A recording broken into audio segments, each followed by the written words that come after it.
तैयार है गजरा कोइले बानी यही रे गजरावा तीन जना के रखले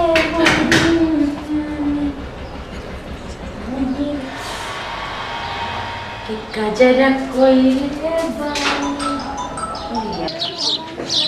हेलो हेलो अरे क्या करता हूँ हम सारा घर के नीचे खड़ा बनी।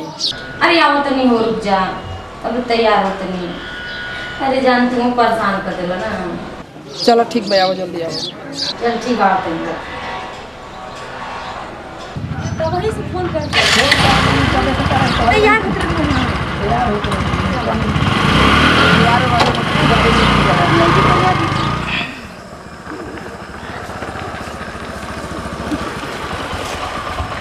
मिल चल के हाँ वहीं में चला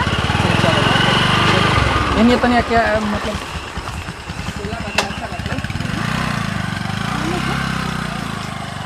तब और बताओ सब ठीक बा अपने सुनावा। ठीक है बाटे हम सोचनी कि तनी चलल जाओ पहले से सोचत रही कि एकांत में तनी कुछ हमारा कहे के रहे का कहे की रहे लेकिन हमारा समझ में नहीं आवत कि कैसे कहें। कौन ऐसा बात बा कि समझ में नहीं आवत। कैसे हम बताएं। अरे कैसे बताओ जाला जैसे बात बताओ जाला मुँह से वैसे बात बोलल जाला। तू तो बात सब ठीक है बाटे अब इतना दिन हमनी के दोस्ती निभाईनी जा कितना दिन से दोस्ती बा हमनी में बाकी ना बहुत दिन से बाटे आज तो सालों साल लग गई। तो हाँ तो अब ये सोचत रही कि दोस्ती इतना दिन से बा हमनी के अपन घूमत इंजा संगे कुछ कहल चाहते। अच्छा एगो बात पूछी का ये बताओ कि तहरा कैसन लड़का पसंद बा। कैसन लड़का हमके वैसन लड़का चाहिए जौन डायमंड का अंगूठी दे खूब प्यार करे हर सामान दे ऐसा लड़का चाहिए।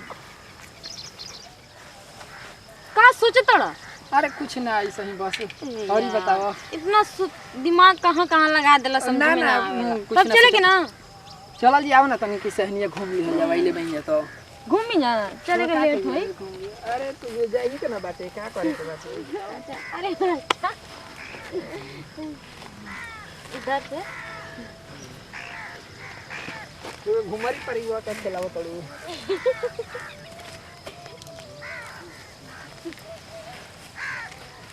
छोड़ता रहे तो मत पूरा ज्यादा हां तनी एगो खेलेंगे कितना अच्छा खेल बाटे। चलो ठीक बाटे चले के चलो चले के ना ठीक चलेंगे।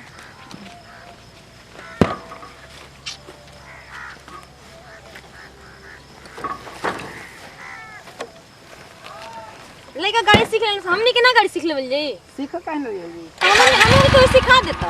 हां तो काले आव ए जे सीख लेगी काले आके ठीक है जरूर है पक्का है ना चल के ना चलो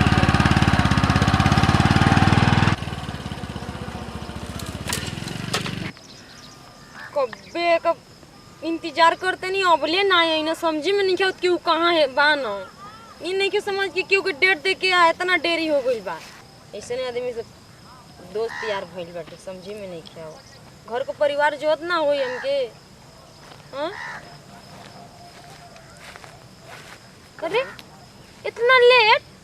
अरे हाँ वो लेट अरे पैदल आओ थोड़ा गाड़िया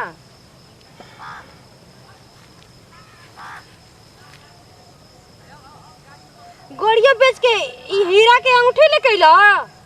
अरे भगवान एगो अंगूठी गाड़ी बेच के लिया तोड़ा और कुछ मांगब तो तू तो घर बेच के देब तो रखबा कहाँ कपारे पर। तहारा से ज्यादा हमारा अपन गड़िया ना रहे। अब गड़िया तो हम कबो खरीद ले लेकिन हम सोचने कि तहारा के मतलब कि तहार शौक हम पूरा कर दे। इस शौक पुरावे मैंने गाड़ी बेच के अंगूठी की ना घर बेच के सामान की नहीं कुल गलत बात है ना। हम के ऐसा कुल चीज ना पसंद है ठीक ना। लो अब तोहरे खातिर ले भाई अंगूठी ना फेंक दे उठा के आज के बाद से अपन रूप ना देखियो ठीक ना देखइबो करबो त ना देखो देखो तो अच्छा नहीं करत हमर दिल के फीलिंग अच्छा नहीं करत ओ तो कहतन क्या की बात है रूप ना देखइयो देखइला के कोशिशो मत करियो ठीक ना जा।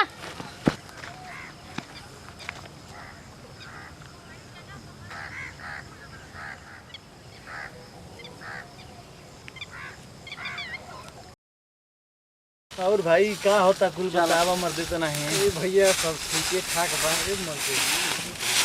चलो क्या होता ए बाबू कहाँ से तरह जाओ हाई कुल हाथ पकड़ के हो चलो अरे कहाँ चलो इनका कहाँ लेके जाता रहो लेके जाता रहो हाँ मैंने कहाँ जाओ तोहरा मने बुझात नहीं है कुछ हाथ में हाथ तो मैंने का बुझात नहीं खेता बुझा रे मार बुझात नहीं खेल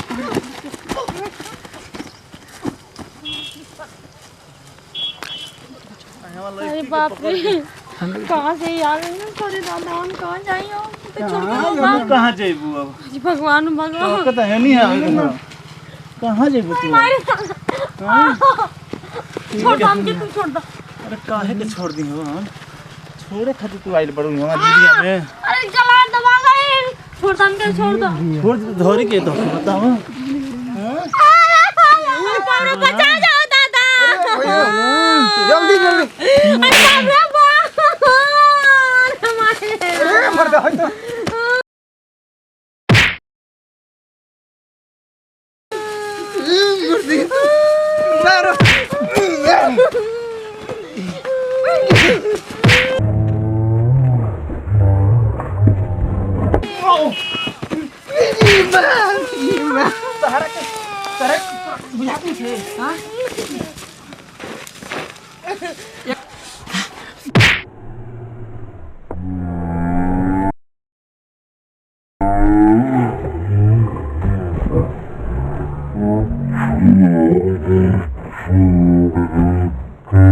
से मत लगा छोड़ दो इनाम से मत लगा यार छोड़ रुक रुक जा रुक जा रुक जा रुक एक रख अरे बाप रे तू छोड़ दो तोहनी के ढेर ना सधी लेबे भागा तोड़ सन के आ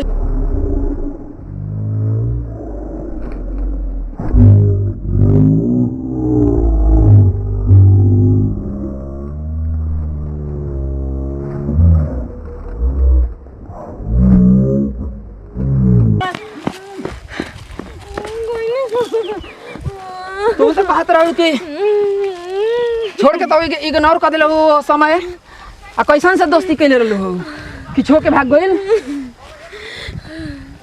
माफ कर दो हमके ठीक ना हम ओइसा ऐसा लड़का से प्यार करे रहनी कि वो हमारे साथे ना निभा पाई यही से तोहरे के ना अमीर लड़का चाहिए अब तो भाई उतना हमारा बड़ा औकात ना रहे लेकिन तू हमारे दिल के बात ना समझ पैलू पैसा के चलते आंख बंद हो गई आँख पे पर्दा लग गई हमके माफ कर दो अभी तो माफ कर दो अरे भैया माफ तोहरा के हम करत नहीं लेकिन तोरे के हमारे साथ मने निभावल जाए ठीक ना तू ही साथ निभाइबल ठीक ठीक बाटे चलो